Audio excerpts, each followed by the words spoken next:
আপনার বাড়িতে কি কারি পাতা বা মিষ্টি নিম গাছ রয়েছে? তাহলে আজকের এই ভিডিওটি শেষ পর্যন্ত না দেখে ভুলেও চলে যাবেন না, কারণ আমাদের প্রাচীন শাস্ত্র, আয়ুর্বেদ এবং বাস্তুশাস্ত্র অনুযায়ী এই সাধারণ দেখতে গাছটি আপনার ভাগ্য, স্বাস্থ্য ও সংসারের সুখ শান্তির সঙ্গে গভীরভাবে জড়িত। বলা হয়, সঠিক নিয়মে এই গাছ বাড়িতে রাখলে মা লক্ষ্মী ও মা অন্নপূর্ণার আশীর্বাদ লাভ হয়। কিন্তু ৯৫% মানুষের অজান্তেই এমন কিছু ভুল করেন, যার ফলে শুভ ফলের পরিবর্তে অশুভ ফল ভোগ করতে হয়। আজকের ভিডিওতে জানব কারি পাতা গাছের পৌরাণিক রহস্য, আয়ুর্বেদের বিস্ময়কর উপকারিতা, বাস্তুশাস্ত্র অনুযায়ী সঠিক দিক এবং পাতা তোলার নিয়ম, এবং এমন একটি গোপনীয় উপায় যা আপনার জীবনে সৌভাগ্যের দ্বার খুলে দিতে পারে। তাই ভিডিওটি এক মুহূর্তে স্কিপ করবেন না। নমস্কার ভক্তবৃন্দ, পরমেশ্বর ভগবান শ্রীকৃষ্ণের চরণে প্রণাম জানিয়ে আজকের একটি বিশেষ ভিডিওটি আপনাদের কাছে তুলে ধরছি। ভিডিওটির শুরুতেই কমেন্ট বক্সে অবশ্যই সবাই ভক্তি ভরে একবার লিখুন, জয় মা লক্ষ্মী, জয় শ্রীকৃষ্ণ, রাধে রাধে।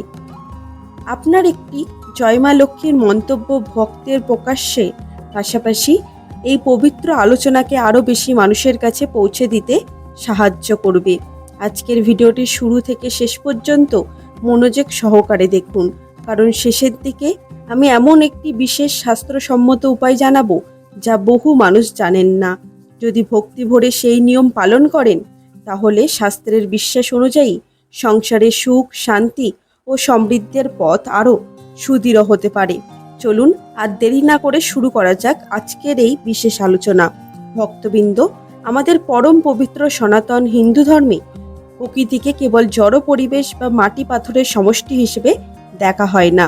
প্রকৃতি হলো পরমেশ্বরের সৃষ্টি, এক অপূর্ব প্রকাশ। প্রাচীন শাস্ত্রে উদ্ভিদকে জীবন্ত সত্তা হিসেবে বর্ণনা করা হয়েছে এবং মানুষের জীবনের সঙ্গে তাদের গভীর সম্পর্কের কথা বলা হয়েছে। আমাদের শাস্ত্রে একটি বিখ্যাত বাণী রয়েছে, বৃক্ষ রক্ষতি রক্ষিত, অর্থাৎ আপনি যদি বৃক্ষ ও প্রকৃতিকে রক্ষা করেন, তবে প্রকৃতিও আপনাকে রক্ষা করবে। এই ভাবনা মানুষকে প্রকৃতির প্রতি যত্নশীল হতে উদ্বুদ্ধ করে। প্রাচীনকাল থেকে আমাদের ঋষিমুনিরা প্রকৃতির বিভিন্ন উদ্ভিদ নিয়ে গবেষণা, পর্যবেক্ষণ এবং আয়ুর্বেদীয় জ্ঞান সংরক্ষণ করেছেন। সেই কারণেই বিভিন্ন গাছকে ধর্মীয় ও সংস্কৃতির গুরুত্ব দেওয়া হয়েছে। যেমন নিম গাছকে শুদ্ধতার প্রতীক হিসেবে মানা হয়, অশ্বত্থ গাছ বা পিপেল গাছকে অত্যন্ত পবিত্র বলে মানা হয় এবং তুলসী গাছ হিন্দু পরিবারের কাছে বিশেষ পূজনীয়। কিন্তু ভক্তবৃন্দ, আজ আমরা এমন একটি গাছ নিয়ে আলোচনা করব যা আমাদের রান্নাঘরে প্রায় প্রতিদিনই ব্যবহার হলেও তার প্রকৃত গুরুত্ব অনেকেই জানেন না। সেই গাছটি হলো কারি পাতা গাছ। ভারতের বহু বাড়িতে এই গাছ দেখা যায়। অধিকাংশ মানুষ এটিকে শুধু রান্নার স্বাদ ও সুগন্ধ বাড়ানোর উপাদান হিসেবে ব্যবহার করেন, কিন্তু আয়ুর্বেদে কারি পাতার নানান স্বাস্থ্যগত উপকারিতার কথা উল্লেখ রয়েছে। আবার অনেক পরিবারে এটিকে শুভ এবং সৌভাগ্যের প্রতীক হিসেবেও দেখা হয়। আজকের ভিডিওটিতে আমরা জানব কারি পাতার ইতিহাস ও ঐতিহ্য, আয়ুর্বেদে এর গুরুত্ব, আধুনিক গবেষণায় কি কি উপকারিতার কথা বলা হয়েছে, বাস্তুশাস্ত্রে কারি পাতা গাছ নিয়ে প্রচলিত ধারণা, কিভাবে এই গাছের সঠিক যত্ন নেবেন। ভক্তবৃন্দ, এবার আসুন জানা যাক কারি পাতা গাছের সঙ্গে জড়িত থাকা সেই প্রাচীন কাহিনী, যা বহু মানুষের অজানা। আমাদের ঋগ্বেদ থেকে শুরু করে মহাভারত এবং বিভিন্ন পুরাণে বৃক্ষের মাহাত্ম্য ও প্রকৃতির বন্দনা করা হয়েছে। সনাতন বিশ্বাস অনুসারে প্রতিটি উদ্ভিদের একজন নির্দিষ্ট অধিষ্ঠাত্রী দেবতা বা দেবশক্তি রয়েছে। অনেকের বিশ্বাস কারি পাতা গাছ মা অন্নপূর্ণার কৃপা এবং সমৃদ্ধির প্রতীক, তাই বহু পরিবার এই গাছকে শুভ বলে মনে করা হয়। এবার আসি একটি বহুল প্রচলিত পৌরাণিক কাহিনীতে। কথিত আছে, দেব ও অসুরের মধ্যে সমুদ্র মন্থনের সময় বহু ঐশ্বরিক বস্তু প্রকাশিত হয়েছিল। সেই সময় আয়ুর্বেদের অধিষ্ঠাতা দেবতা ধন্বন্তরী অমৃতের কলস নিয়ে আবির্ভূত হন। লোকবিশ্বাসে বলা হয়, অমৃতের কয়েক ফোঁটা পৃথিবীতে পড়ে বিভিন্ন ঔষধি উদ্ভিদের জন্ম হয়। অনেক প্রাচীন লোককথায় কারি পাতাকে সেই ঔষধি উদ্ভিদের একটি হিসেবে উল্লেখ করা হয়। তবে এই নির্দিষ্ট দাবিটি সব প্রাচীন শাস্ত্রে স্পষ্টভাবে উল্লেখ নেই। এটি মূলত প্রচলিত বিশ্বাস ও আঞ্চলিক কাহিনীর অংশ। আয়ুর্বেদে কারি পাতা একটি গুরুত্বপূর্ণ ঔষধি উদ্ভিদ হিসেবে পরিচিত এর সুগন্ধ, পুষ্টিগুণ এবং বিভিন্ন ভেষজ ব্যবহার বহু শতাব্দী ধরে প্রচলিত। অনেক মানুষের বিশ্বাস কারি পাতার মনোরম সুগন্ধ ঘরের পরিবেশকে সতেজ করে এবং ইতিবাচক অনুভূতিকে সৃষ্টি করে। ভক্তবৃন্দ, তাই আমাদের পূর্বপুরুষরা এই গাছকে শুধু রান্নার একটি উপাদান হিসেবে নয়, বরং একটি মূল্যবান ঔষধি এবং সাংস্কৃতিক ঐতিহ্য হিসেবেও সম্মান করতেন। ভক্তবৃন্দরা, এবার চলুন জেনে নেওয়া যাক কেন আমাদের ঋষিমুনিরা প্রতিদিন আহারের সঙ্গে কারি পাতা ব্যবহার করার পরামর্শ দিয়েছেন। হয়তো আপনিও প্রতিদিন ডাল, তরকারি বা বিভিন্ন রান্নায় কারি পাতা ব্যবহার করেন, কিন্তু কখনো কি ভেবে দেখেছেন কেন এই পাতাটি যুগের পর যুগ আমাদের রান্নাঘরে একটি গুরুত্বপূর্ণ অংশ হয়ে আছে? প্রাচীন আয়ুর্বেদে কারি পাতাকে একটি মূল্যবান ভেষজ উদ্ভিদ হিসেবে বর্ণনা করা হয়েছে। এতে এমন বহু প্রাকৃতিক উপাদান রয়েছে যা শরীরের স্বাভাবিক সুস্থতা বজায় রাখতে সহায়ক বলে বিবেচিত হয়।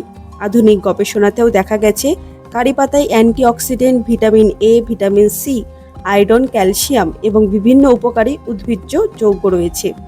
বিভিন্ন গবেষণায় ইঙ্গিত পাওয়া যায় যে কারি পাতায় থাকা অ্যান্টিঅক্সিডেন্ট শরীরকে অক্সিডেটিভ স্ট্রেস থেকে রক্ষা করতে সাহায্য করে। এটি হৃদস্বাস্থ্যের জন্যও উপকারী হতে পারে। কিছু গবেষণায় দেখা গেছে স্বাস্থ্যকর খাদ্য অভ্যাসের সঙ্গে হিসেবে কারি পাতা গ্রহণে রক্তের চর্বির ভারসাম্য বজায় রাখতে সহায়তা করে। তবে এটি কোনো ঔষধের বিকল্প নয়। আয়ুর্বেদে কারি পাতা হজমের সহায়ক ভেষজ হিসেবে পরিচিত। অনেকেই গ্যাস, অম্বল বা হালকা হজমের সমস্যায় এটি খাবারের সঙ্গে ব্যবহার করেন। প্রাণীভিত্তিক কিছু গবেষণায় কারি পাতার নির্যাস লিভারের সুরক্ষায় সম্ভাব্য ভূমিকা দেখিয়ে, তবে মানুষের ক্ষেত্রে আরও গবেষণা প্রয়োজন। কারি পাতায় থাকা ভিটামিন ও অ্যান্টিঅক্সিডেন্টের শরীরের স্বাভাবিক রোগ প্রতিরোধ ব্যবস্থাকে সমর্থন করতে সাহায্য করতে পারে। অনেকেই চুলে তেল বা ঘরোয়া পরিচর্যায় কারি পাতা ব্যবহার করেন। লোকজ ও আয়ুর্বেদের চর্চায় এটি চুলের স্বাস্থ্য ও ত্বকের পরিচর্যায় জনপ্রিয়।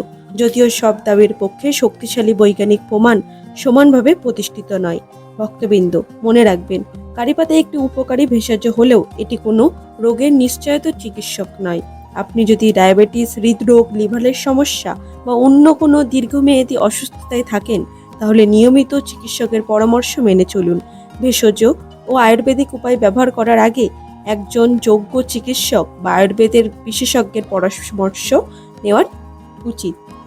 ভক্তবৃন্দ, এবার আসি আজকের আলোচনার সবচেয়ে গুরুত্বপূর্ণ অংশে। অনেকেই বাড়িতে কারি পাতা গাছ লাগান, কিন্তু একটি প্রশ্ন, আপনি কি নিশ্চিত গাছটি সঠিক জায়গায় রেখেছেন? বাস্তুশাস্ত্রে বাড়ির বিভিন্ন দিকে বিভিন্ন শক্তির প্রতীক হিসেবে বর্ণনা করা হয়। তবে মনে রাখবেন, এগুলি ধর্মীয় ও ঐতিহ্যগত বিশ্বাস, এর বৈজ্ঞানিক প্রমাণ বা প্রতিষ্ঠিত নয়। প্রচলিত বাস্তুমত অনুযায়ী কারি পাতা গাছ রাখার জন্য পশ্চিম বা উত্তর পশ্চিম দিককে অনেকেই শুভ বলে মনে করেন। বিশ্বাস করা হয় এই স্থানে গাছের সুস্থ এবং সবুজ থাকলে পরিবারের মধ্যে শান্তি, সৌন্দর্য এবং ইতিবাচক পরিবেশ বজায় রাখতে সহায়ক প্রতীক হিসেবে কাজ করে। অনেকের মতে পরিবারের সদস্যদের মধ্যে অকারণে ঝগড়া, ভুল বোঝাবুঝি ও অশান্তি কমানোর শুভ প্রতীক হিসেবেও এই গাছকে দেখা হয়। আবার কিছু বাস্তুবিদরা মতে বাড়ির উঠোনে বা বারান্দার পশ্চিম দিকে মাটির টবে কারি পাতা গাছ রাখলে তা শুভ বলে বিবেচিত হয়। যদি আপনার পক্ষে সম্ভব হয়, তাহলে রান্নাঘরের কাছাকাছি বা জানলার পাশে একটি মাটির টবে কারি পাতা গাছ রাখতে পারেন। এতে রান্নার সময় সহজেই তাজা পাতা ব্যবহার করতে পারবেন এবং ঘরেই সবুজের সজীবতা বজায় থাকবে। বন্ধুরা, আজকের ভিডিও এখানেই শেষ করছি। আশা করছি ভিডিওটি দেখে আপনারা উপকৃত হয়েছেন। যদি ভিডিওটি ভালো লাগে, লাইক করবেন, শেয়ার করবেন এবং কমেন্টে অবশ্যই জানাবেন আপনার বাড়ি কারি পাতা গাছ আছে কিনা। এই ধরনের ভিডিও আরও দেখতে আমার চ্যানেলটিকে সাবস্ক্রাইব করুন। ধন্যবাদ।